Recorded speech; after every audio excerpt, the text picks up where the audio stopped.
Hi Dan, how are you doing? Hey, Alistair, doing great. How are you? Yeah, I'm good.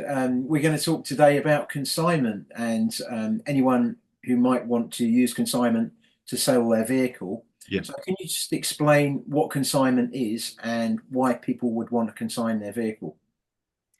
Yeah. So people who are looking to maximize the amount of money that they put in their pocket without the hassles associated with selling, they give us their collector car. They give us their car to sell. That's the basics of it.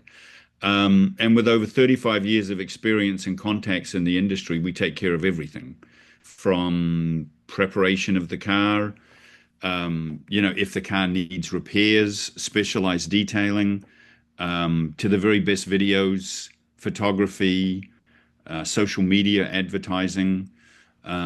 We fight tooth and nail to get the very best price for the car, close the sale, and then after the sale, there's all the paperwork, title, insurance. Sometimes there's financing involved. There's trucking that has to be organized.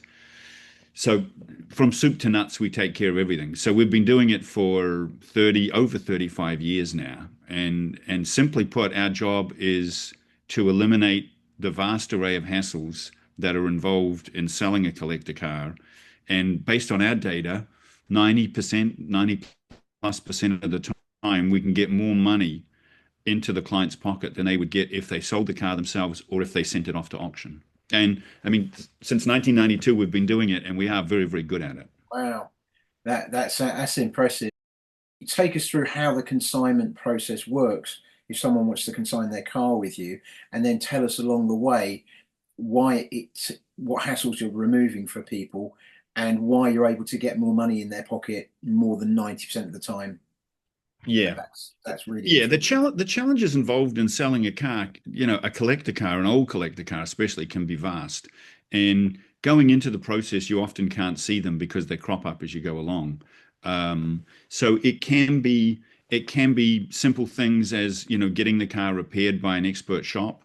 If it's a Porsche, you want to send it to a Porsche shop. If it's a vintage BMW, you want to so you want to sort of place the car in the best hands. You don't want to give the wrong car to the wrong shop so they're learning. You don't want them to be learning on your car. You want them to have made any mistakes on someone else's car. So putting the car in the right hands if it needs repairs is pretty critical. And then you've got to be able to make the decision as to what, if there's a bunch of stuff that needs to be fixed. Some of it is not may not be worth doing, right? There might not be a good return on spending a lot of money on a particular car. So there are some things you fix and some things you disclose and just let the next person take care of it. Yeah, and I guess because you've sold so many cars over 35 years, you've got a good nose for advising people what they should and Yeah, there. yeah, And I guess the yeah, other point you're making here is the specialist at angle. A lot of people won't know. I don't know. Say you've got a Ferrari Daytona or something, and it's got an upholstery issue. You'll know the yeah. exact specialist to go to for that specific issue. Um, Yeah, and yeah, you've got to match the car to the the right quality of work. If you had a Mini, if we have a Mini, which I love Minis, you might put it into a interior shop that is a little more economical because the car can't support. But if you have a Ferrari, like a Daytona, you'll put it in the highest quality shop because the price of the Daytona determines that the work has to be absolutely top notch. So there's a little bit of that, figuring out exactly which shop to put it in. Then once the car is ready, it's a matter of presentation, the detailing of the car, and how deep do you go into that. Sometimes it's a quick clean, sometimes it's steam cleaning. Other times we dry ice a car. They have a new process where you can dry ice, which removes all dirt and grime and grease and gets it down. It's expensive, but for certain cars, it makes a huge amount of difference. yeah, In you can get a serious extra amount of oh, money because of oh, that. you really And can. that Yeah, the brings me to presentation. yeah, that brings me to ask about the video side of it because I know that the standard of videos and photographs can often have a massive impact, can't they, on the price you get for your car? Yeah, they really, yeah, we saw it yesterday. We were watching an auction close where the photos and video were substandard, and it probably trimmed a good $10,000 or $15,000 off the sale of this car yesterday. It was a BMW Z8. Um, and we have literally award-winning, world-class photographer and videographer on staff that we use, and it makes a huge difference. It really does. Because at the end of the day, they're looking at photos and making a decision. So the quality of the photos, the quality of the video are absolutely critical. And then I guess the other pitfalls that a lot of people make is around the sales copy. So how they Mhm. describe the vehicle and what Sure. information that they choose to put on there and how they put that information on there. And you've obviously got a huge amount of experience getting the right. Yeah, yeah. Porsche dealers will, um, you'll write an ad different for a Porsche dealer than you would a Ferrari dealer. Yeah. So it is critical to know your audience and know who you're pitching to, and to know um, what's important to them. Um, and also, yeah, it's I mean, that's an it's interesting one about Porsches and Ferraris, isn't it? Because without going too much off the beaten track, it's Porsche owners are more they love their data. They're very yeah, precise, aren't they? yes, Whereas yeah, Ferrari people are more about the look and the feel, aren't they? the It's experience, yeah, yeah. And in fact, if you looked at the two that are probably most diametrically opposite, it would be Porsche people and Lamborghini people. Modern oh really, Lamborghini people yeah, and old Porsche people. Yeah, they're about as diametrically opposed as you can get. yeah, And the data, and this is just, we're generalizing, but guys who are deep into Porsches and have multiple Porsches often are data people. They're engineers, and they're data kind of guys. So they want to know more about the details of the car, and they'll do a lot deeper dive into the car. Ferrari guys are still interested, but it is a lot more look and feel. It's a lot more about the experience than it is about diving into the data or diving into the the nitty-gritty details. So yeah, you just need to be able to tailor it to whichever audience you are appealing to. okay. So And so I'm getting a feel for how much hassle you're taking out. Now I know on the admin side, there's a lot of stuff. Sitting down to sell your car by yourself, there's so much admin, isn't there? You've got to think about insurance. If you're sending it off to an auction, you've got to get the transport arranged. You've got to get the insurance for that. yeah, There's a there's the whole stuff. Yeah, there's kind of the known knowns, and then there's the unknowns, right? So yeah, there's the typical, well, I can take care of trucking, I can take care of insurance, I could, guys who are doing it themselves. But, then you get one where, we sold a car to Romania. The money just landed yesterday from Romania, right? So Mm, now we've got to ship the car to Romania. yeah, Um, how do you do that, right? So that wasn't a hassle that we expected. We had a car the other day that sold, and the guy wanted to put 50% down and finance the other 50%. It wasn't expected. Now, we've shipped hundreds of cars, and in since 1992, hundreds and hundreds of cars we've shipped. I don't know, almost every country, mm, Asia, Europe, Australia, New Zealand, in any, South America, anywhere you can imagine we've shipped. So it's not something that's new to us. yeah, Financing of cars, we've got three good financing companies that we use. yeah. So And it's a matter that of, expands the potential buyers for a well, car. that's, yeah, which is what you want, because when you get into that conversation, well, my client, we actually went through, the one that went to Romania went through a broker in England. And so that he was saying, could you guys arrange transportation to Romania? We're like, well, yeah, we've got, because all it is we have a very, very good shipping company that we use. Yeah, And we have people who will crate things and pack things, and our commitment is to our buyers overseas is that we will get the car through the process and through US customs onto the boat. That's our commitment. And so that we'll handle all the paperwork involved with that. So there's there's kind of the knowns. Well, we know we're going to have to truck the car. We know we're going to have to do title transfer, and then there's these unknowns that crop up. crop up a Um, lot as well.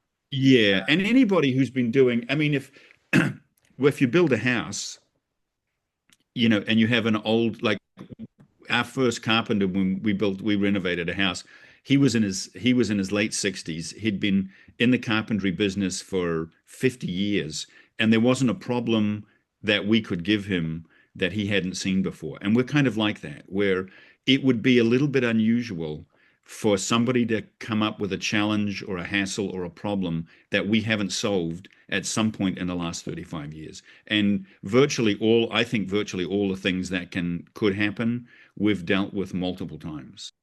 Yeah, another hassle that for some people is quite a big deal is around the privacy and having loads of people, if they're selling the car themselves, Yeah. having loads of people kind of descending upon them. Can you explain how consignment deals with that? Yeah, for a lot of people, you know, um, some some guys love the whole process. They don't mind the house, that they don't mind people coming around to the house or whatnot. But for many of the people, they don't want that. They don't necessarily want to deal with the public. They don't want to let strangers into the garage to see what else they've got. Um, and for some people, it's just that life is busy. They may have grandchildren, they've got a business that they're running, and they simply don't have time to dedicate to this. So the privacy issue is a pretty big one, and it's important. And so sending the car to us to sell takes care of all of that.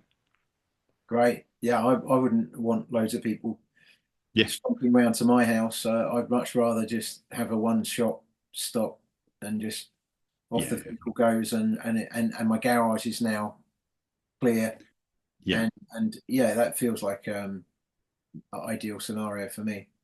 That reassures me about the admin side of things. So the bit I want to get into now is this. You've looked at your 35 years of data, and you found that more than 90% of the time you've got people more money in their pocket than they would if they'd gone to an auction house or sold it themselves. yeah, So yeah. can you kind of explain that? And I know for a lot of people, there's a hot button around no reserves as well. So if you can include that in your, Yeah, yeah. Um, so how does it work? How do I get more money well, basically how signing a deal? basically how it works is if you sell collector cars are often a reasonably sizable asset, and if you haven't sold one yourself, um, there is such thing as beginner's luck, but you don't necessarily want to be learning how to do it with a sizable asset. It's like if you were selling a house, Yeah, you give it to a real estate agent or realtor who's experienced, or if you're building a house, I could build my own house. I could probably look at YouTube videos and figure out how to do it myself. At the end of the day, I'm not sure how good a house I would build, and if I'd want to live in it when it's finished.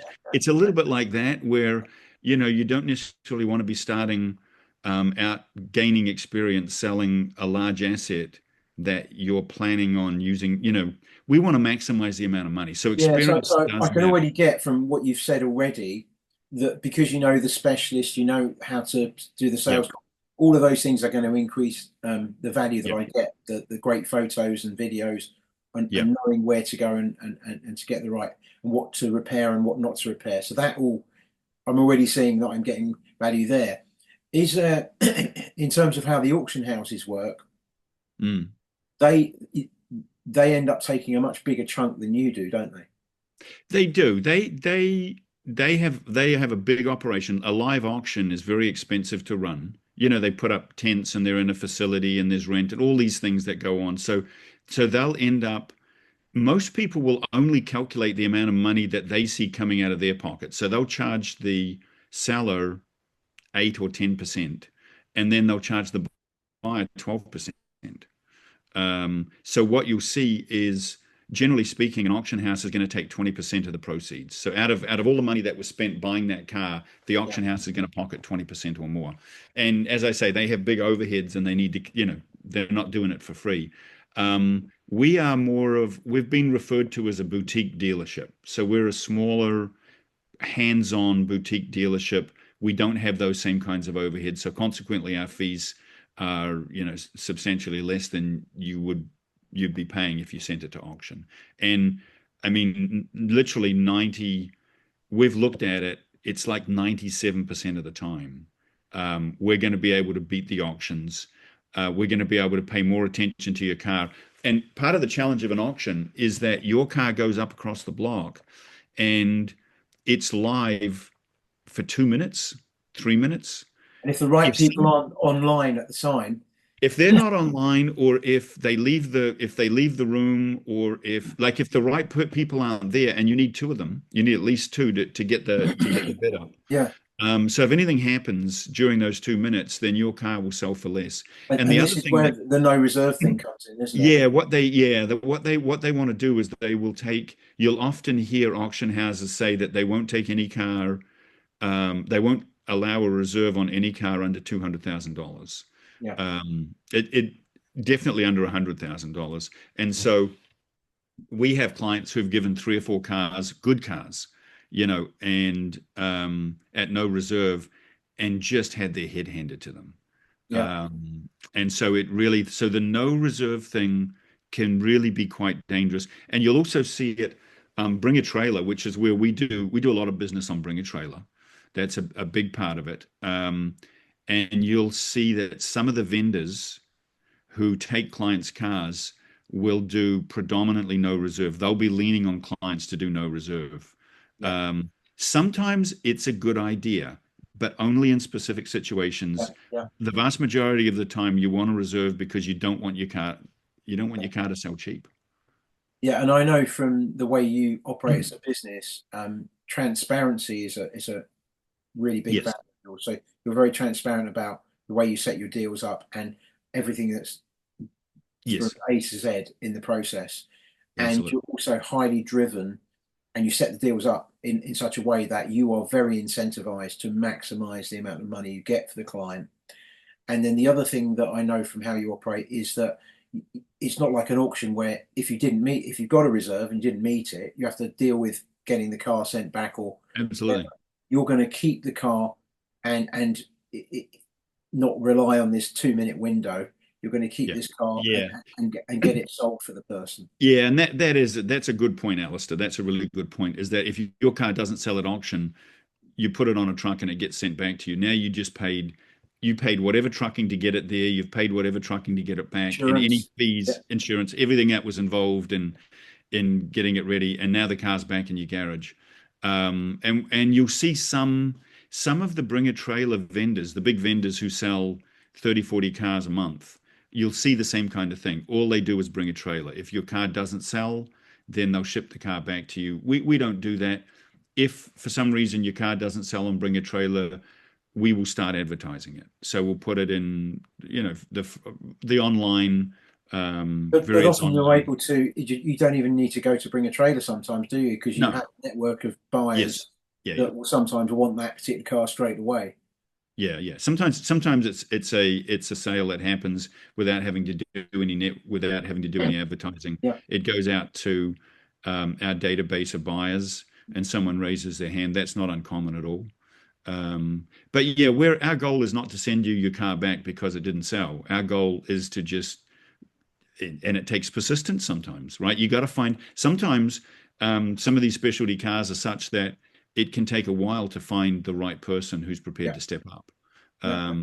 And that's not a problem for us. We'll advertise and keep on it until the car gets sold.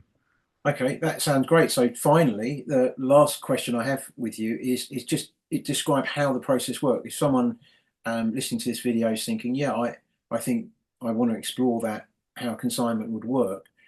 Can you take us through how it would, how, you know, that obviously contact you Sure, in some way and how the process certainly, yeah. works? Yeah, so client reaches out to us, and we, have a discussion around the car and get as much details as we can on the car. We will put together we'll start looking for comps and put together, and we're not looking at cars that are advertised and asking prices and everything. We're looking at sales. So what do we know? What can we determine has sold that is comparable to their car. So apples to apples, oranges to oranges. We want direct comparisons. We'll send them a list of several comps. Um, and then we can sit down and figure out what we could do to sort of, push the price. What could we do to maximize the amount of money that we could sell the car for? We'll have a discussion around fees and costs involved in getting the car ready, and what commission we're going to take. Then we'll arrange the trucking to pick the vehicle up. The vehicle comes to our location. We get it prepped and ready for sale. The clients will get an email every Friday, which will go through, what we've been doing to get the car ready, where we are in the process, if the car's being advertised, how many people have looked at the ads, how many people inquired, where we are in the process. So we like to keep them fully informed as to what's going on.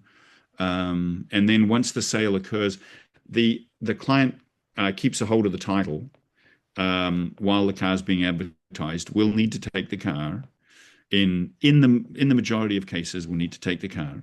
And once the car sells, they get paid. And once they're paid, they release the title to us. Yeah. The other thing I should say is that we will handle, you'll see a lot of beautiful cars on our website, but we'll also handle project cars. We buy collections. We've bought collections of cars where the cars have been sitting for a decade and they're dusty and flat tires and they're going to be sold as projects, or collector cars that are in parts and pieces. We have a lot of clients who are interested in cars that need restoration. So it's not just perfect cars that we're interested in.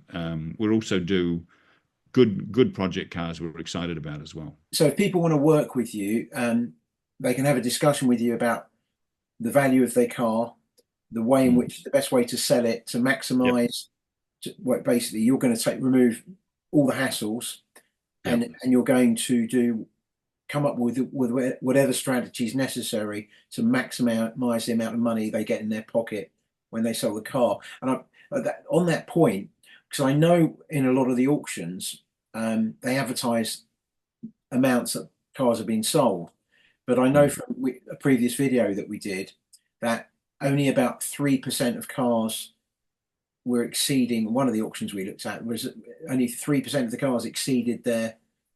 The ones that do spectacular, yeah. And listen, they've got to blow their own horn. But when you look at the numbers, what you'll find is around 3% of the cars do something spectacular. Yeah. And they'll sell, an auction might sell 300 cars or 400 cars, whatever the number is. And so they'll have a cluster of cars that did something really spectacular, and that's what you see advertised. What you don't see are the 50% of the cars that were no reserve that fell off the bottom. The sellers, the guys who put those cars up, I mean, they feel it, they know about it, but that stuff doesn't get publicized. Yeah. Yeah, so you just have, and auctions can work really well, but you just got to be really careful. You got to be really careful. We're happy to have a chat with anyone about consigning a car to us, or if they're just looking to figure out a strategy. We love it. So we're interested in chatting with people about their cars and their strategy for selling and helping in any way we can. Okay, that sounds great, Dan. So we'll put the contact details here, and people will know what to do. Excellent. Excellent. Great stuff. All right, mate. Thank you very Take much. care, Dan. All the best. Thanks, Alistair.